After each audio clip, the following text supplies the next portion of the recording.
ನಮಸ್ಕಾರ ರೀ ಮಹಾಪ್ರಭುಗಳೇ, ಹೆಂಗ ಬಾರೋ ಅಪರೂಪದ ಮುಳ್ಳಂದಿ ಬಾಬಾ ಬಂದೇಣು ಅದೀರಿ? ಎಲ್ಲರೂ ಮಸ್ತ್ ಅದಿರಿ ಅಂತ ಅನ್ಕೊಂಡಿನಿ. ಇವತ್ತು ನೋಡ್ರಿ ನಾವು ಸಲ ಬರೀ ಗುಡಿಗೆ ಹೋಗಿ ಹೋಗಿ ನಿಮಗೂ ನೋಡಿ ನೋಡಿ ಬೇಜಾರಾಗಿರ್ತೈತಿ ಬರೀ ದೇವಸ್ಥಾನ. ಇವತ್ತು ಅದಕ್ಕೆ ನಾನು ಬೇರೆ ಒಂದು ಮಸ್ತ್ ಪ್ಲೇಸಿಗೆ ಕರ್ಕೊಂಬರತ್ತೀನಿ. ಯಾವ ಪ್ಲೇಸ್ ಅಂತಂದ್ರೆ ಇದು ನಮ್ಮ ಹಿಂದೂಸ್ತಾನ್ ಏರೋ ಲಿಮಿಟೆಡ್ನಾಗ ಅದ ರೀ. ಹಿಂದೂಸ್ತಾನ್ ಏರೋ ಲಿಮಿಟೆಡ್ನೊಳಗೆ ಏನೆಲ್ಲ ತೋರಿಸ್ತೇನೆ ನೋಡ್ರಿ ನಿಮ್ಗೆ.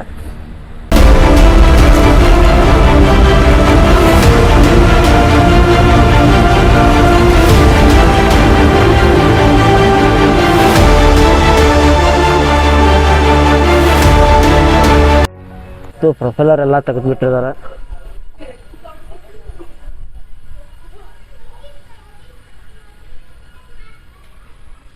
ನೋಡ್ರಿ ಬರೀ ನಾವು ನೋಡ್ತಾ ಇದ್ವಿ ಎಷ್ಟು ಫ್ಲೈಟ್ಸ್ ಒಂದ್ಸಲನೂ ಇಷ್ಟು ಹತ್ತಿರದಿಂದ ನೋಡಿಲ್ಲ. ಎಲ್ಲ ಹಾರೋಗ್ತಾ ಇರೋ ಫ್ಲೈಟ್ನ.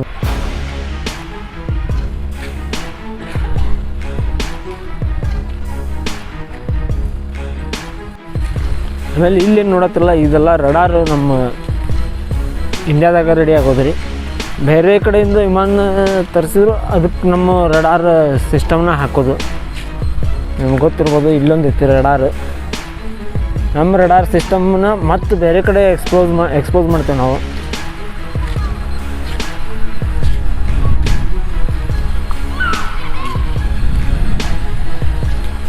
ಇದೆಲ್ಲ ರಡಾರ್ ಅಂತ ಕರೀತಾರೆ. ರಡಾರ್ ನಾವು ಮತ್ತು ಬೇರೆ ದೇಶಕ್ಕೂ ಕಳಿಸ್ಕೊಡ್ತೇವೆ. ನಮ್ಮ ದೇಶದ ಅಂದ್ರೆ ಅವರಿಗೆ ಬಿಲ್ಡ್ ಮಾಡಿಕೊಟ್ಟೇವಿ ಎಷ್ಟೊಂದು.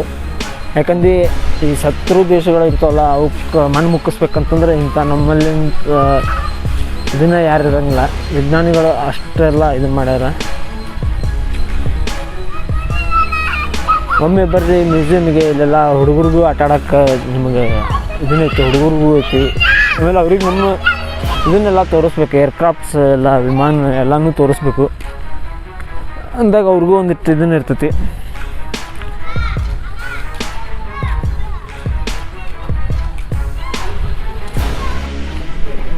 ಇಲ್ಲೊಂದು ಐತಿ ಮಿಗ್. ಇದು ಮಿಗ್ ನೋಡ್ರಿ ಎಷ್ಟು ಚೂಪ್ ಐತಿ. ಮಿಗ್ ಮುಂದ್ಗಡೆ ಇನ್ನೂ ಎಷ್ಟಾಗಿ ಚೂಪಿಟ್ರ ಅಂತಂದ್ರೆ ಏರ್ಕ್ರಾಫ್ಟ್ ಯಾವತ್ತೂ ಇದನ್ನ ಆಗೋತ್. ಇದು ಕೊಟ್ಟರು ಮಿಗ್ 21M ಫೈಟರ್ ಏರ್ಕ್ರಾಫ್ಟ್ ಅಂತೇಳಿ.